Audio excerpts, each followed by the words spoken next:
Works podcast. My name is PA Clarke, and I'm bringing you another exciting discussion today, more on cosmetic injectables. More commonly, combination injectables, meaning using different types of injectables for specific areas of the face for full rejuvenation.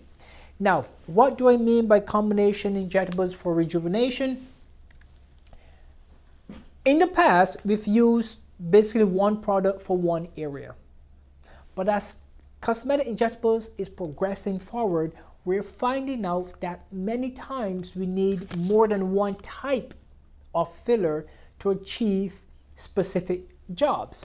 No longer do patients just need a full cheek or full lips or elongated chin. So these are using monotherapies or monofiller injectables to achieve a specific result. The problem is that faces come in many different types of shapes, tissue thickness, and so we need different types of formulations of the fillers to achieve maximum correction and maximum benefit for the patient. So let's jump into, for example, a very common area, which is the mid cheeks. So mid cheeks consists of what? We know it's bone, ligaments, tendons, muscles, fat, tissue, skin. With this, sometimes the skin just needs rejuvenation, other times it's skin and deeper layers of the dermis, which is much deeper, closer to the fat. Sometimes we go against the bone for the rejuvenation. So in this case, if we are going by the bone, we need a specific different type of filler than if we're going to the surface of the skin. On the surface of the skin, or just below the surface of the skin, we need a lighter, low G' product. What do I mean by G'? Well, G' is the resistance to deformation. So to deform, resistance to deforming the filler once it's implanted within the face. On the surface, just below, a filler with a low G' could be something like a Juvederm, or it could be one of the Restylane products, which makes lower G'. Belotero is another product made by Merz, and what those do, they kind of filter into the tissue to create enhancement. What's great about the dermal fillers with the lower G' is we can get that glow or that fullness within the skin itself. Very popular product that's coming on board now is Skin Vive by Juvederm, which goes a little more superficial and spreads into the skin to create that stretch and that glow that all of our patients love. Now, once we've got that glow and that fullness on the surface, what about the shape of the cheeks? If you have full wide cheeks, you may need to taper those cheeks. If you're over the age of 30-35 and your cheeks has fallen slightly, you may need to elevate those cheeks or widen the cheeks depending on the shape of the face. And that's where the higher G' products would come in. So a higher G' product will create more height and tilt on the cheeks themselves. So these products considerably can be done lower, progressing up to the surface of the skin, creating anchors from the bone up to the skin. But what about patients who are in between? Full face, maybe there's a little bit of contour issues that are occurring.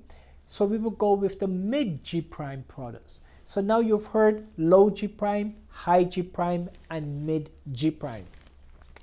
If you really want to understand G', G' is one of the values placed upon fillers that tells us what this filler is going to do after it is injected and after forces are applied to it. Well, what kind of forces are applied to it? Well, mainly pressure, friction, and stress, which is shear forces. So pressure comes from sleeping on the face. When you're sleeping on the face, the weight of the head is about 13-14 pounds. That crushes the filler. If it's a low G', that crushing pressure will spread the low G' out. If it's a mid G', it will spread, but not that much it may give. And if it's a high G', that product will not spread, it will hold its height. So pressure is one of those factors that influence what happens after. What about the shear forces? When we're chewing, laughing, smiling, again, this creates shear forces within the muscles in the face. And that shear force on the low G prime is going to help spread that product around.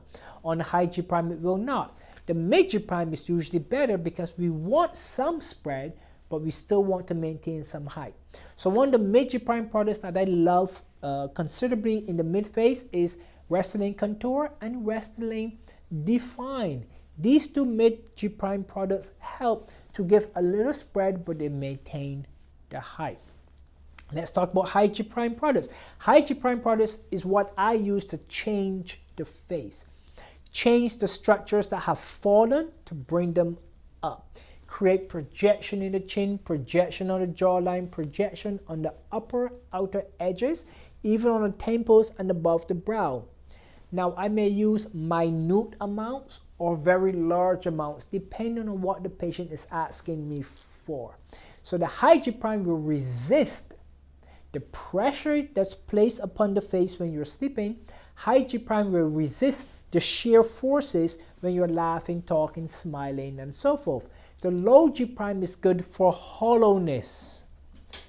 The mid G prime creates the curvatures in the face. Multiple filler products to create a fantastic result within the face.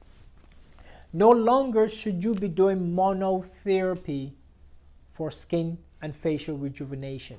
We should be looking at, well, doc, what product or what products are we going to use to achieve the result that I'm looking for? If you're just looking for one basic rejuvenation measure, then fine. Monotherapy, which is just one syringe, one filler, is fine. The average person requires approximately 6 to 10 syringes for full rejuvenation, but we can reduce the number of syringes necessary based upon the types of fillers we're using in conjunction with biostimulators. Therefore, when you're looking at a pan rejuvenation in the hands of a skilled practitioner, you will always pay less because we're using the right products that does a great job. If we're using the wrong product, your results will not last, or you may not even see your results. So how often have you ever had fillers done and you say, well, geez, my nasal labials were done, but it's been a month, 2 months, and it looks exactly the same as I went, but I spent $1,000. This is what I mean. So the skilled injector will use the right product for your face. One product does not fit everyone. Sometimes one patient requires multiple products in the same place that's being done. I hope this was helpful for you, because complete rejuvenation, expert rejuvenation will always require multiple products. Don't forget to subscribe for more helpful information on rejuvenation and all things beauty.